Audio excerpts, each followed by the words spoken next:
Alors moi c'est Elina Schindelols, je suis étudiante en deuxième année au lycée cantonal de Port-Rentruy. Moi c'est Camille Guébrois, je suis aussi au lycée cantonal de Port-Rentruy en deuxième année. Donc aujourd'hui on a la chance de vous présenter un podcast qu'on a pu réaliser durant la journée du 30 septembre au Théâtre du Jura à Delémont, juste avant le bal littéraire.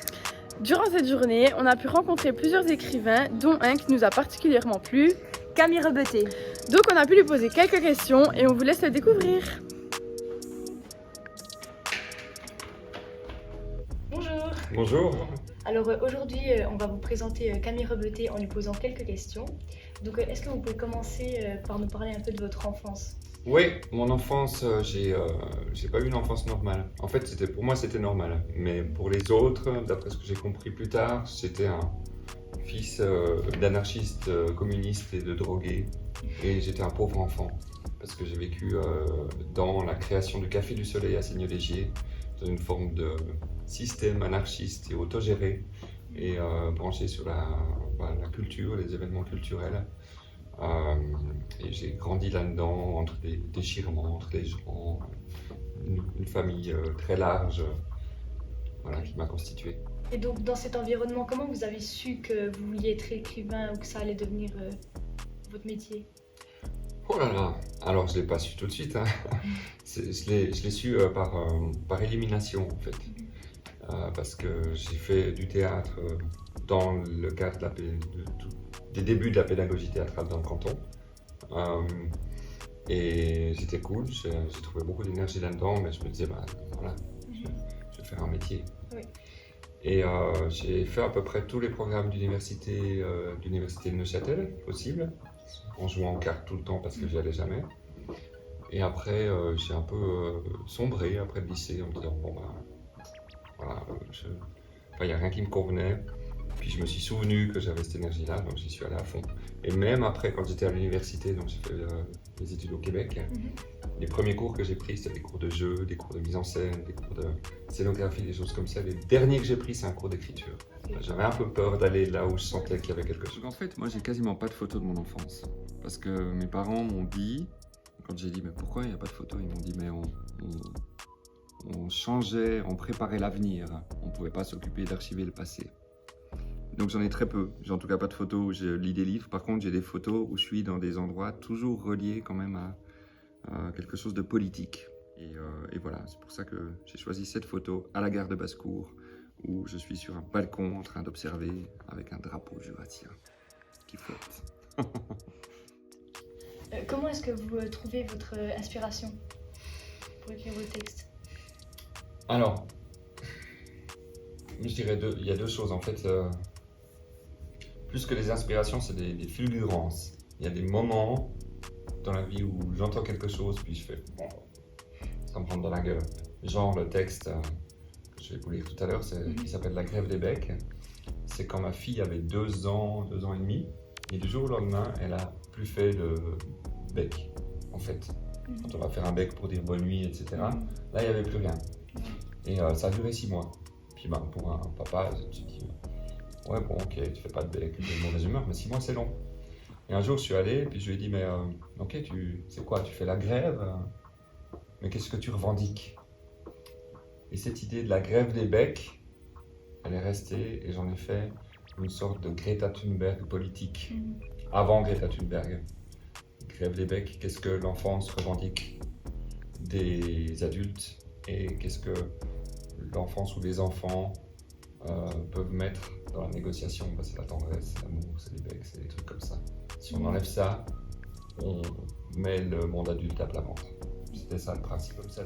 Dernièrement, ma 3e fille m'a dit, papa, tu m'expliques le réchauffement climatique sans me faire peur, mais c'est le titre de la prochaine pièce que j'ai pas encore écrite et que je sais pas du tout comment écrire, parce que c'est trop compliqué. Et après, il s'agit de plonger en fait, de plonger dans un truc qu'on peut pas écrire sur un coin de table vite fait. Faut vraiment prendre le temps pour plonger. Moi, j'y arrive dans le train. Donc, je me prends des journées de train. Je pars à 8h, je rentre à 18h. Et là, je suis complètement dans ma bulle. Ça me transporte. Donc, je fais des tours en Suisse, à Davos, à Saint-Gall, etc. Puis là, j'écris vraiment beaucoup plus pour la jeunesse, pour l'enfance, l'adolescence. Et dans l'écriture jeunesse, je dirais, sans fausse modestie, que je suis le spécialiste du climat, des questions climatiques, de comment on aborde ces questions-là pour les enfants. Ouais, je dirais ça fait presque 10 ans, 8-10 ans que ça tourne toujours là autour. C'est un tel sujet tellement énorme, tellement angoissant, qui va tellement transformer le monde de manière absolument radicale qu'on ne sait même pas quand vous serez adulte, quand mes enfants seront adultes, si ce sera le même monde, quoi. Il ne va pas juste changer, il va radicalement tourner. Et c'est une question beaucoup trop grande pour pouvoir la traiter, donc je la traite par l'écriture, sinon je deviens fou. Est-ce que vous avez un auteur qui est un peu votre modèle, qui vous inspire? Ouais, je pense qu'il y en a deux. Il y a pour le contenu justement contenu politique, contenu de théâtre qui va vraiment dans la géopolitique, dans les choses comme ça, il y a Wajdi Mouawad, qui est un auteur libanais qui a éclos à Montréal quand j'y étais. Et maintenant il dirige un théâtre à Paris. Et dans l'écriture jeunesse, c'est Fabrice Melchior, qui est un peu la star de l'écriture jeunesse, quoi. C'est le grand écrivain pour le jeune public vivant, la référence. Et il a une façon d'écrire, il écrit beaucoup trop rapidement, il est beaucoup trop brillant, mais il écrit avec énormément d'images, d'inventions, où il prend la matière de l'enfance aussi dans ce qu'elle a de pas innocent, de pas joli, de cassé, etc. Puis il a une façon d'inventer qui est assez géniale. Est-ce que vous avez un quelconque stress à l'idée d'une sortie d'une pièce ou d'une œuvre? Ça dépend. En fait, je travaille comme auteur dans une compagnie. Donc là, j'écris ou je coécris des spectacles qui sont joués. Après, les trucs que j'écris pour moi, quand je commence, j'ai aucune idée j'ai pas de lien. C'est pas un metteur en scène qui me dit. Après, ça se passe souvent par des concours, des choses comme ça, des comités de lecture. C'est un peu compliqué de faire exister des textes. Puis moi, je cours pas après, je suis pas très réseautage. J'ancre ma vie artistique ici dans le Jura. Ce qui fait que c'est ailleurs. C'est pas dans le bassin lémanique là où ça compte, c'est pas à Paris là où ça compte. Mais voilà. Créer un texte avec des jeunes ici dans le Jura, ça a autant de valeur pour moi que d'aller vers un metteur en scène à Paris. Il y a plus de gloriole pour le deuxième, mais il y a plus de sens pour le premier peut-être. Vous avez déjà eu le syndrome de la page blanche? Et si oui, est-ce qu'elle a duré longtemps? Non, j'ai pas eu la page blanche, mais je crois qu'à chaque fois j'ai le doute de si je sais encore faire.